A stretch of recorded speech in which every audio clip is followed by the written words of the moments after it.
Hey, baby. Ever watch the Keebler elves?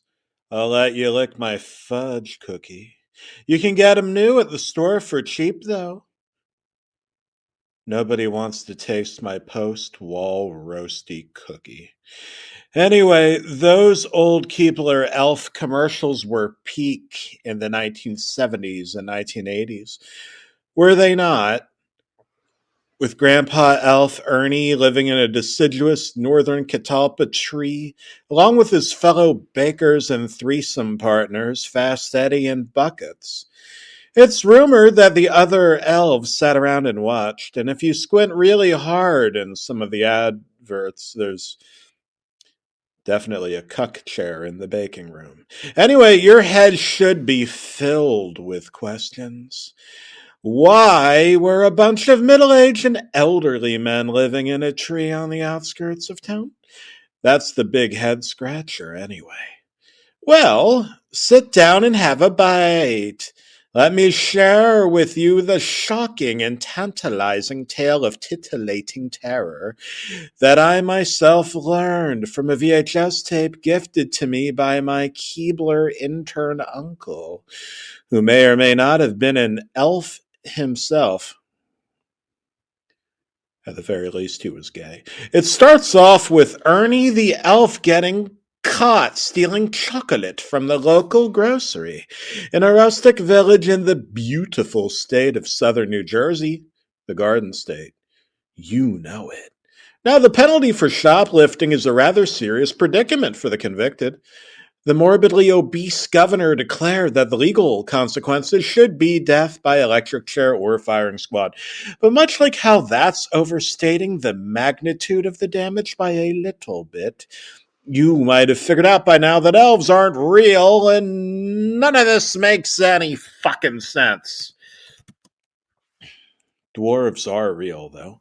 And so are the Keebler dwarves. They're cool, clever, and totally swell smelling people, just like you and me. But they happen to be on the shorter side. Nothing wrong with that. Elves are mystical creatures, though.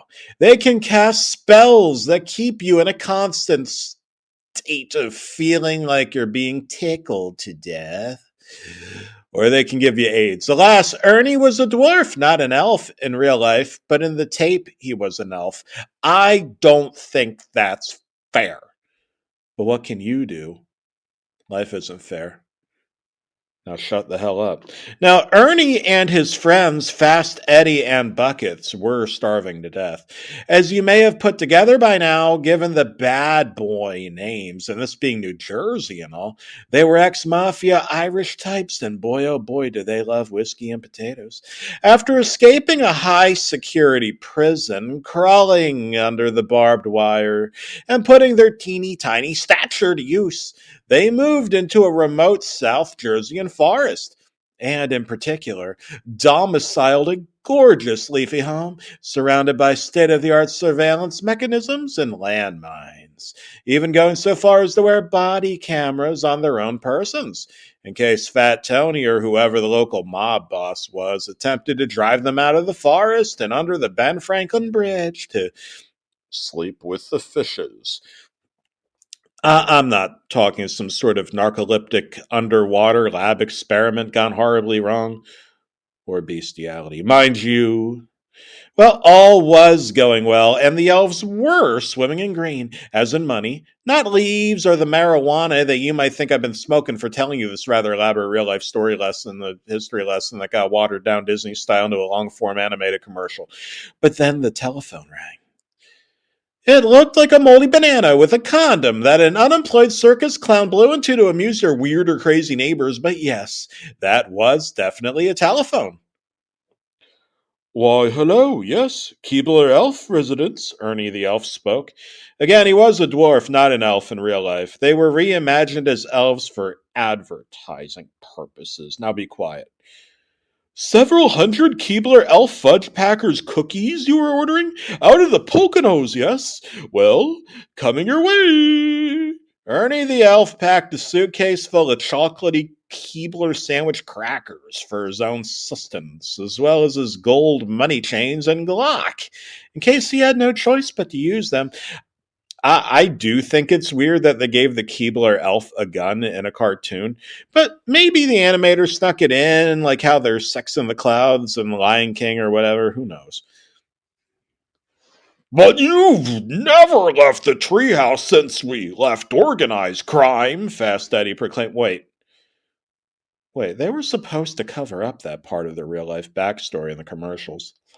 But how can we be sure you could go it alone? Inquired Buckets, concerned for their supervisor's safety and taking a bite out of his own hand, which appeared to be a fudge cookie for some reason.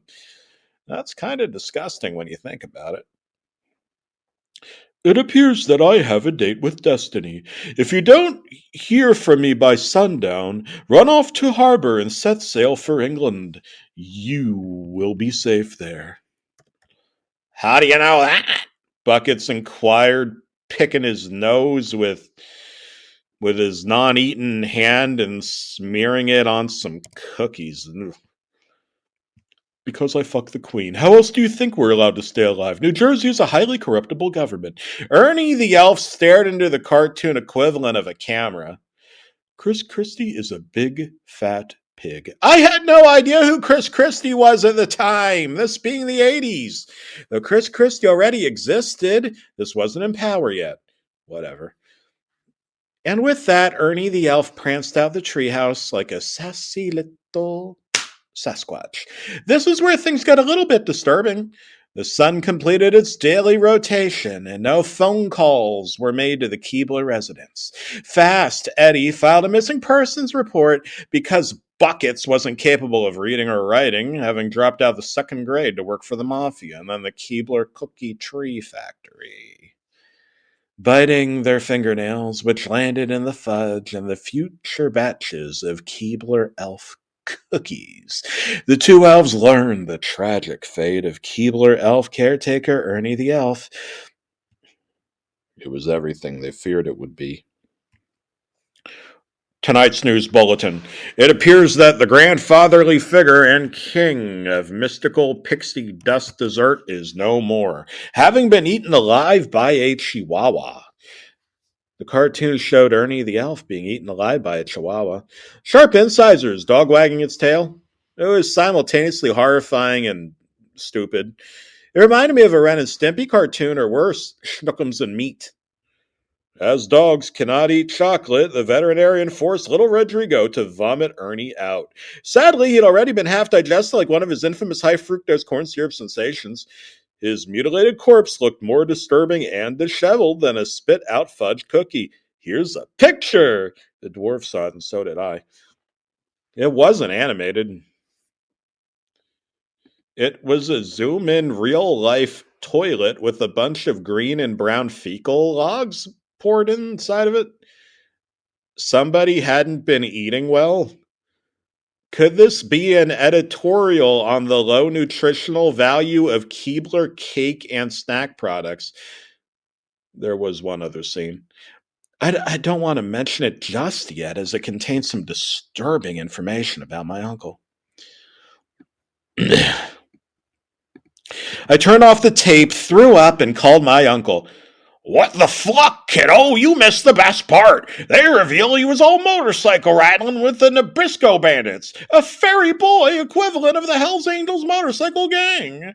They went around dry humping trees, squirrels, flowers, and porcupines, up until one stabbed at him with his squirrels in self-defense, and he had no choice but to leave behind his life of crime for good.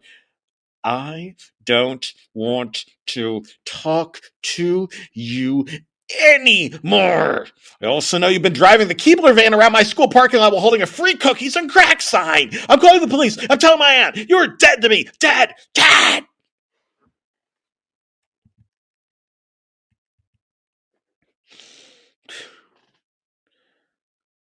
I drove off to the local forest and threw the Keebler Elf VHS tape at a raccoon, just messing. But I did throw it away into the forest, into some bushes, which I know wasn't nice of me, given I'm an environmentalist, but I temporarily lost my ability to think straight, being enraged and repulsed at both the cartoon movie and my uncle being really bad person.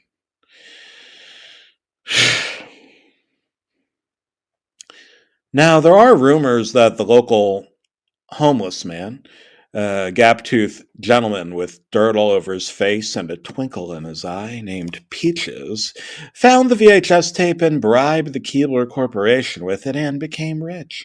I guess that's unethical. Also, my uncle's still in jail. Turns out my aunt was also an uncle to me. I have an uncle. I had two uncles, but one of them is now dead to me. The one in jail. I'm tolerant. The other uncle, the one who isn't a criminal, he's okay. I still consider that other one an uncle. What the hell am I talking about?